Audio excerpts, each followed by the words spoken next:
EastEnders fans witnessed an emotional goodbye between Ruby Ellen, Louisa Litton, and Stacey Slater, Lacey Turner, in tonight's episode.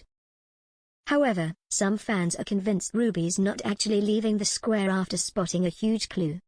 After Martin Fowler's death, Ruby decided there was nothing left for her in Walford anymore. Things only got worse for Ruby after she was accused of setting fire to Martin's stall. However, it was later discovered that it was actually Lily who had started the fire, although things are still being kept secret for now. Despite coming to blows beforehand, Jean convinced Stacey to part ways with Ruby on good terms, as she headed to Martin's grave and did just that. The two hugged and put their differences aside as they expressed their shared love for Martin before Ruby and Roman headed off to Essex. However, Stacey wasn't the only one Ruby shared an emotional goodbye with. Before leaving, Ruby thanked Zach Hudson, James Farrar, for always being there for her after he told her he cared about her. Now, fans think Ruby will be back to strike up a romance with Zach, despite him being best friends with Martin. Taking to X, formerly known as Twitter, one fan questioned, "Are they hinting at Zach and Ruby or something?"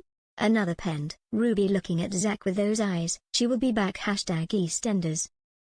Fans previously saw an emotional Zach make a move on Ruby after Martin's death, but he was firmly rejected. He apologized and said he misread the signals, as his mind was elsewhere.